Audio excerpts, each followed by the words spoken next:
quer falar para uma bolha específica e tal, seja quem for, né? Vai para lá. Eu não vou. Eu vou continuar aqui com os meus princípios, com os meus valores morais, criticando as mesmas coisas que eu sempre critiquei, independentemente de quem faça. Sim. Agora, eu não vou minimizar a corrupção de gabinete, roubalheira em gabinete, coisa de bandido, né? Porque rachadinha é coisa de ladrão. Tá roubando do povo. Tem o batedor de carteira, pega a carteira na rua. O rachador, ele tá lá batendo muitas carteiras ao mesmo tempo. Chamar de corrupçãozinha, não, isso tem em qualquer grupo e tal, etc. Quando você tem um presidente da República que está tentando proteger os filhos acusados de ter desviado dinheiro em gabinete, 6 milhões na Alerj, o caso do Flávio Bolsonaro, e que está tomando decisões com a caneta presidencial para gerar impunidade, não só deles, mas de todos os outros que aí se aproveitam daquele telhado de vidro dessa família. Então isso tem uma repercussão geral para o país que é gravíssima e pode ser, inclusive, de médio e longo prazo. E foi o que acabou acontecendo. E eu não ia apontar isso desde a raiz, é óbvio. Eu me lembro do primeiro comentário que eu fiz num jornal matinal da rádio onde eu trabalhava, onde nós fazíamos jornalismo, e eu falei, olha, as pessoas estão falando aí que isso pode render improbidade. Para mim, quem desvia dinheiro, seja em gabinete, seja em estatal, tem que ir preso. Para mim é cadeia. Então a investigação ela vai ter que mostrar um monte de coisa, etc. E a investigação foi avançando, porque também é um processo, né?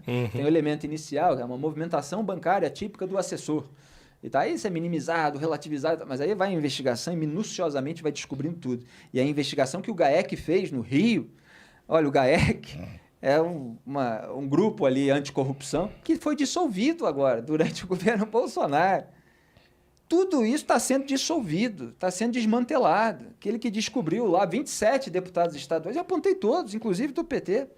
O André Siciliano, que está aí para concorrer, está disputando o apoio do Lula e tal, etc., no Rio de Janeiro.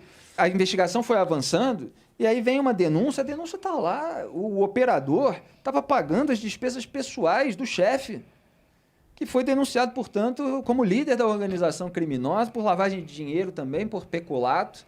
E aí você tem toda uma atitude nos tribunais superiores, na presidência da República e tal, para varrer isso para debaixo do tapete, os outros se aproveitam, aqueles que já eram acusados anteriormente, todo mundo fica ali, fica solto, concorre de novo. E aí, Paulo, como é que você quer defender bandeiras liberais de contenção dos gastos públicos, redução do tamanho do Estado, se você está liberando geral para que aqueles que abusam do Estado, para ganhar mais dinheiro, para se locupetar, para ter enriquecimento ilícito, para botar dinheiro sujo em campanha, eles estão ficando impunes. Então, uma coisa é impossível sem a outra. Então você perde uma ferramenta como a Lava Jato, você estava falando isso ontem com a deputada bolsonarista, e várias outras, que, mesmo que sendo imperfeitas, são fundamentais. Exatamente. Para desvendar, eventualmente, crimes complexos. E é por isso, muitas vezes, que as investigações são imperfeitas.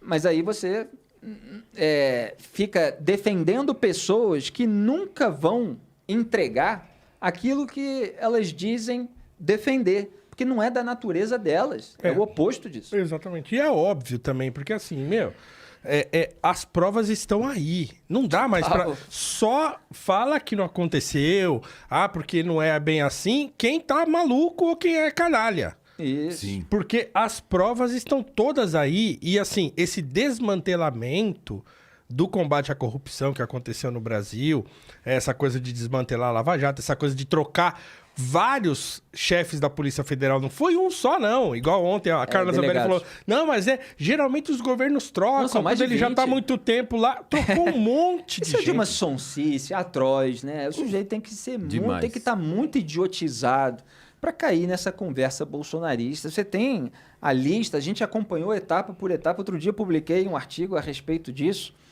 Qual foi o nome que eu dei? Linha do Tempo, Liga, Interferências na PF e Caso Ribeiro. Linha do Tempo, Liga, Interferências na PF e Caso Ribeiro. E aí eu pego ali os casos dos delegados como Alexandre Saraiva, que atingiram o então ministro do Meio Ambiente, Ricardo Salles. E vou até o caso do delegado federal Bruno Calandrini, que já teve até desdobramentos depois do artigo, mas que ele próprio denunciou a interferência de outra parte da cúpula da PF na hora em que houve o mandado de prisão contra o Milton Ribeiro, que a PF fez corpo mole para não transferi-lo para Brasília, onde coletaria depoimento e ele poderia comprometer o governo. Então você tem um monte de casos de delegados que vão sendo removidos. E isso acontece, você conversa com um policial no Rio de Janeiro, eventualmente em outros estados, eles falam, cara, olha, às vezes se forma um grupo de gente muito qualificada, honesta, que está afim de pegar todos os bandidos, seja quem for.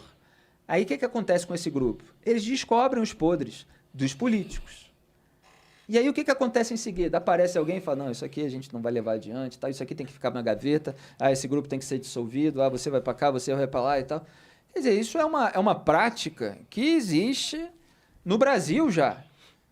E ficou muito mais escancarada durante esse governo. O áudio do Aécio Neves, quando o Joesley Batista gravou, revelava o desejo dele de que o Michel Temer tivesse um ministro da Justiça forte, ele estava reclamando do ministro na ocasião, para justamente pegar o caso do Aécio, da turma dele e tal. Mas ele citou, acho que nomes, da João e tal. Aí vai para o delegado X, que é o delegado amigo. Você ouve o áudio do Aécio, era o desejo dele que tivesse um ministro que fizesse isso. Botasse um inquérito com um delegado camarada que fosse um cupincha e que varresse a sujeira para debaixo do tapete. Bolsonaro realizou o sonho do Aécio, para quem fez campanha, inclusive.